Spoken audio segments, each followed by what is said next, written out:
Grace and mercy and peace to you from God the Father, Son, and Holy Spirit. This is Palm Sunday. This is the day that we celebrate the triumphal entry. This is also the last week of Jesus' life. And so, in our Lenten wreath here each week, we've been extinguishing one candle as we grow closer to Good Friday, when the Christ candle itself will be extinguished. But one more candle today, signifying one more week gone. But we are gathered here today, Palm Sunday. It's a big day. Palm Sunday is one of the days in the church year, one of those days. That's why everything is in red. It's literally, on the church calendar, today is literally a red letter day. It's a biggie. It's an important day. Why? It's important because Palm Sunday, the triumphal entry, is the last and biggest public pronouncement of who Jesus is. This is the last time.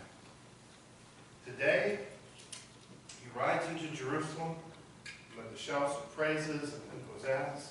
Now, he's already shown people who he is. He's already shown people that he is God by performing miracles, by forgiving sins, and by saying things like, I am God. I and the Father are one. Before Abraham was born, I am. Now today he's riding into Jerusalem to fulfill prophecy of Zechariah. And we were talking about this in our Bible study before church this morning, that when you look through the Gospels, you see these different aspects of the triumphal entry. You see them from different points of view. And so for Matthew, what Matthew recorded is one who is right there. He records for us there are basically three groups of people in this crowd this morning. There's the disciples that went along with Jesus. There were those who were shouting Hosanna. And then there was this third group that asked a very, very important question. Now the disciples, to an extent, the disciples understood who Jesus was, to an extent. They've been with him for the past 3 years. They've hung on his every word. They don't fully get it, with all due respect to the disciples. They don't fully understand who Jesus is because they're still looking for a warrior Messiah. They're still looking for someone to come in, drive out the Romans, and give them the land, and just make everything peachy keen and wonderful again. The people, the second group, the people shouting Hosanna to the crowd, they were shouting the traditional greeting for a victorious king of Israel. They saw Jesus riding into Jerusalem. Maybe many of them immediately made that connection back to the prophecy, back to what Zechariah said, say to the daughter of Zion, see, your king comes to you gentle and riding on a donkey, on a colt the foal of a donkey. Maybe there were those who made that connection, and that's why they were shouting Hosanna. People are people, though. People are people. And I have no doubt that there were those who were probably swept along with the frenzy and the emotion, and were waving the palm branches and shouting this just because everyone else was doing it too. And then there's the third group. Those who had no clue what was going on. They had no clue. And they looked at Jesus, they looked at all this, and they asked the question, well, who is this? Who is this guy? For all of us this weekend, and especially Grace today, and last night we had another student confirmed, Ethan, especially for the confirmation students, this is the question. And the question that we have to answer. Who is this Jesus? Who is he? Was he just a good man? Was he just a moral teacher who said some nice things a couple thousand years ago? Maybe we can use today, maybe we can pluck. Was he just a nice guy? For that matter, what do we do with this book? What do we do with the Bible? Is this God's Word? Or is it just an ancient book full of some good sayings, some good stuff? You know, we can go through here, we can pick some stuff out. Oh, I like this, I don't like that. Is it God's Word? Is it still applicable, or is it just a bunch of writings? Not very long before the triumphal entry, Jesus actually asked his disciples a question. And put this right in front of them. Jesus said, who do people say I am? That question, really all of these questions, are questions that we all need to answer, because you see, here's the thing. Nobody gets out of this life without answering those questions. And the answers given and believed determine where eternity will be spent. See, it's not just about showing up or getting swept along in the emotion when things are good. It's about a deeply personal commitment all the time. So who is this Jesus? Who is he? What do we do with him? Well, you look and, again, we were talking about this just in Bible study. Here in the year 2017, sometimes it's hard to understand and can't fully appreciate what first century Judea would be like. We have to put things in context, in the way they understood things, in the way Jesus did things, to drive his points home. Only God can forgive sins. Jesus forgave the sins of the paralytic lowered through the roof. He forgave the sins of the woman caught in the act of adultery, and he let her go scot-free. But only God can do that. But Jesus did it. Only God can heal the sick, give sight to the blind, hearing to the deaf, mobility to the lame, multiply food to feed thousands, and raise the dead. Only God can do those things. But Jesus did them multiple times. And unless Jesus was insane, he called himself God. Through his words and through his actions, he made no bones about it. He said, I am God. Now, if I were to say to you this morning, guys, I'm really God in the flesh, you all might look back at me and say, no, Stahl, you're crazy. So either Jesus was crazy, or he's God. Which one is it? Who is this man? This is a question that all of us have to answer, but especially Grace this morning. I can't answer this question for you, Grace. Your mom and your dad can't answer it. Nobody here can answer this question for you. Only you can answer the question, what do we do? What am I going to do with Jesus? Who is he? And all of us individually, we have to answer that same question for ourselves too. Nobody else can answer this question for us. We answer it for ourselves. So who is Jesus to you? Where do you fall in the crowd? Disciples worship Jesus as God in the flesh. They live their lives as ones who have been touched and changed by Jesus.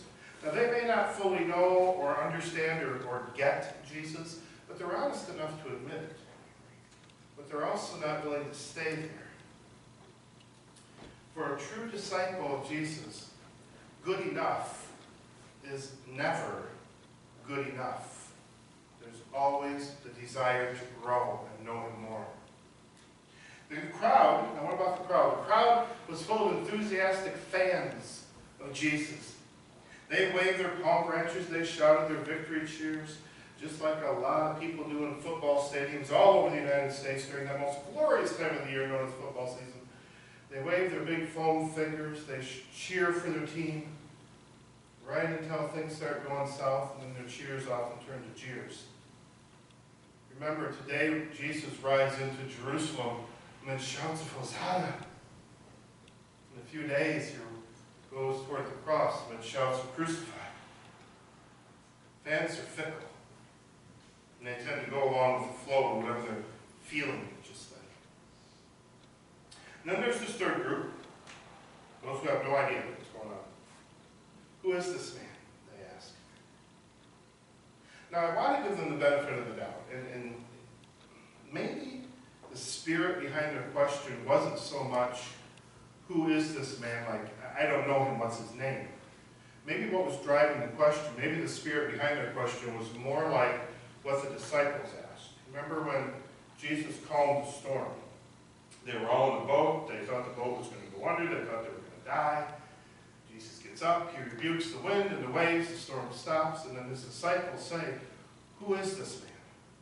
That even the wind and the waves obey. Maybe that was the spirit that the people in the crowd were saying. Who is this man? That even the whole city gets stirred up. I don't know. But regardless, this is a person who knows that they don't know, but they want to know more.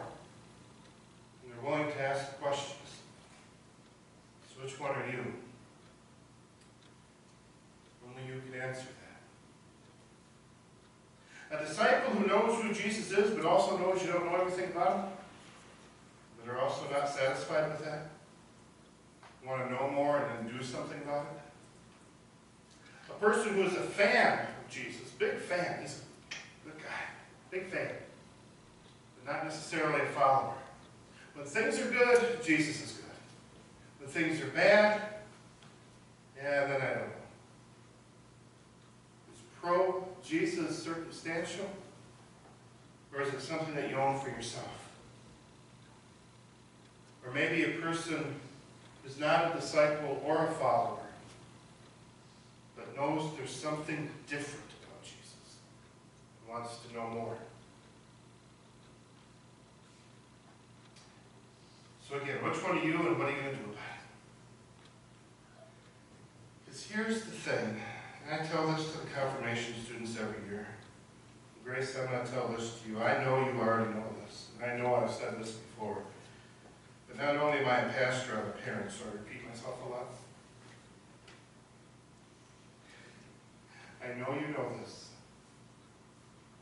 but our world, our country,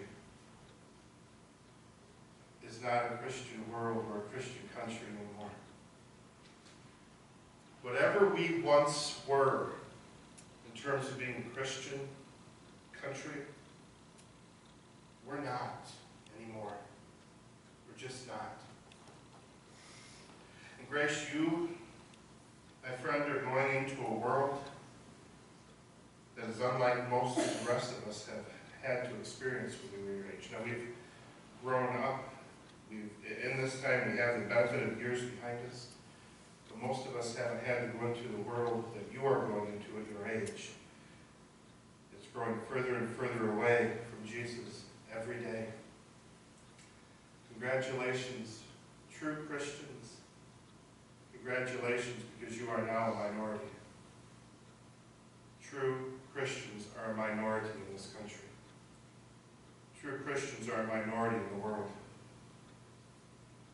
True Christians, Grace, will be made fun of for their faith, mocked and ridiculed. In other parts of the world, we see them put to death. In fact, here's a good litmus test. If you fit into the world, if you call yourself a Christian, and yeah, I'm a Christian, but you fit into the world just perfectly, then you're not doing your Christianity right. True Christians will never be understood by those who are adamantly opposed to it. But true Christians will also be the only ones in heaven. And that's why we keep doing what we're doing, Grace. That's why we're so proud of you. True Christians continue on that path of being a Christian and inviting other people to know Jesus and living it up and bringing them in as much as we can to the faith and letting the Holy Spirit do His work. Because, Grace, there's not too many things that keep me awake at night. I usually sleep pretty good. There's a couple of things. I mean, I'm just like everybody else. Sometimes what keeps me awake at night are thoughts about bills. Sometimes I just don't know where they come from and how they mount up so fast. Sometimes what keeps me awake at night are questions with health and things like that.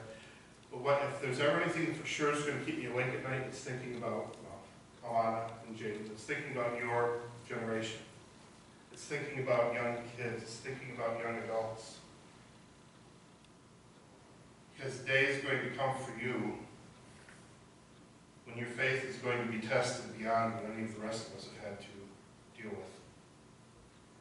Now, I'm not trying to be a downer here. I'm really not. But I'm just stating the facts. And I tell every confirmation class every year, I tell them the same thing. I'm reminding you again today, Grace, that what you're doing this morning, getting confirmed, is the most important thing you will ever do with your life. It is more important than what job you will have. It's more important than whether or not you will get married, whether or not you will have children, more important than where you live. Nothing tops what you're doing right now.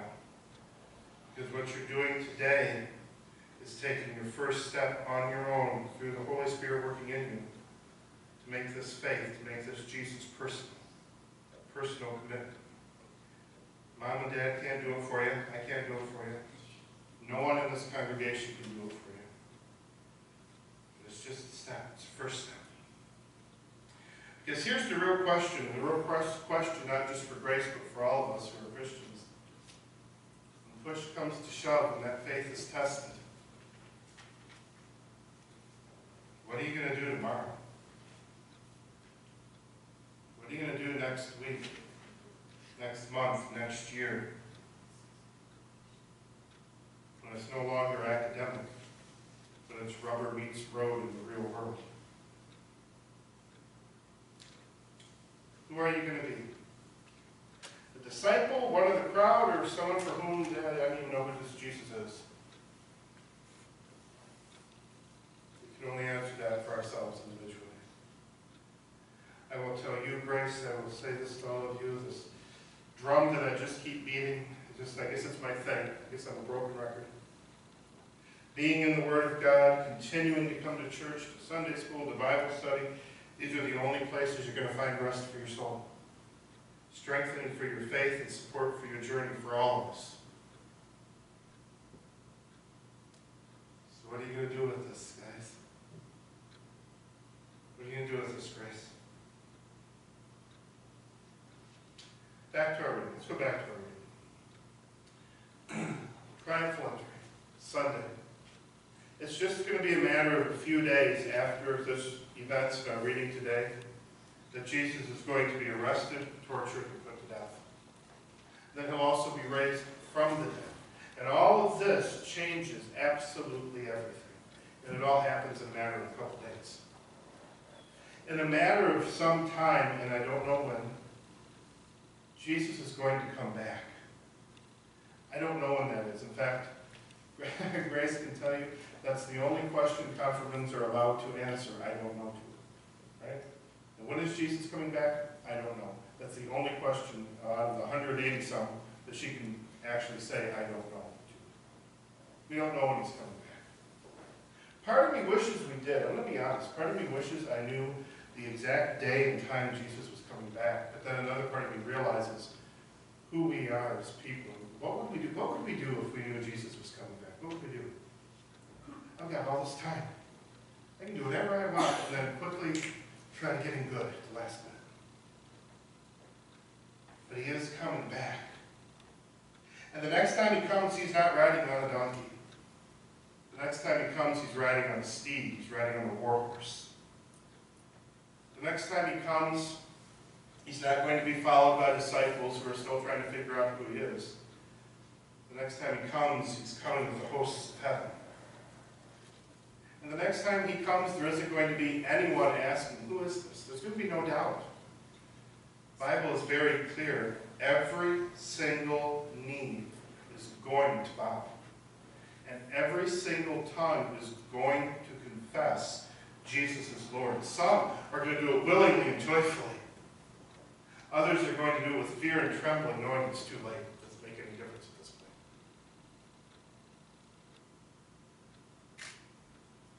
Who are you? Who are you? So friends, this weekend at Trinity St. James, we're confirming 2 students. Grace again. Grace this morning. We had a young man last night by the name of Ethan. These two have been instructed in the faith. And what they're doing this weekend is essentially what all this is being talked about right here. They're stating their intentions to be disciples of Jesus. Believing in him as their Savior, basing their lives on that fact and living differently from unbelievers because of it. They're stating their desire to be among the saints that go marching in on the last day. And before that last day comes, to be the hands and feet of Jesus to the world around them where he has placed them in order to tell others about them so that others too may be among the saints marching in on the last day.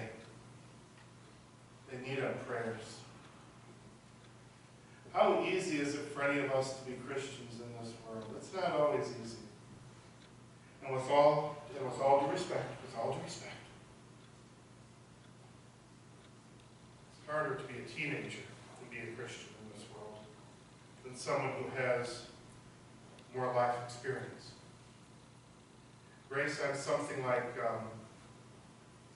years older than you are. But it's still not always easy.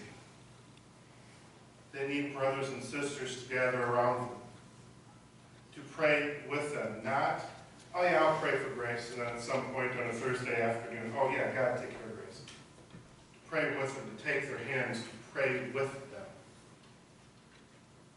to mentor them, to talk to them, to be there with them as brothers and sisters for their journey. And I tell you the truth, not only do the confirmation students need it, not only do the younger people in our congregation need it, we all need it. We all need this community for our journeys.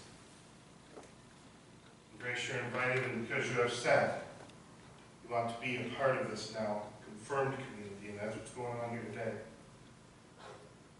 Ethan and Grace need what we all need, regardless of age, to be constantly reminded of the love of God for us. This is the love that brought him into Jerusalem for the final time amid shouts of Hosanna. And this is the love that's going to take him to the cross in a few days among the shouts of Crucify. This is our God. This is what you've said you bought into. You believe this. That's what you've said. So let's go to him in prayer today. Lord Jesus, thank you. Thank you for coming into Jerusalem for the final time, riding on a donkey and fulfilling prophecy, riding on a donkey to go to your death.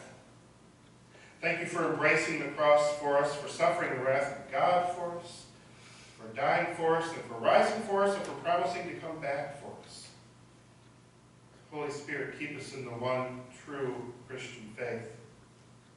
We pray especially for the confirmation students, for Grace and Ethan last night, who are dedicating themselves and calling themselves disciples. Strengthen their faith. And they've heard me say it so many times, that confirmation is not graduation. Yet so many people treat it like it is, and it's to their own detriment when they never darken the door of your house or your word again. So be with your church, be with the rest of us, Lord, that we will come around Grace, come around, and not only Grace, and not only Ethan, but all the young people in the days, months, and years to come, to encourage them in their Christian faith, to encourage them in their journeys, until the day you come back for them and for us. It's in your name we pray this, Jesus. Amen.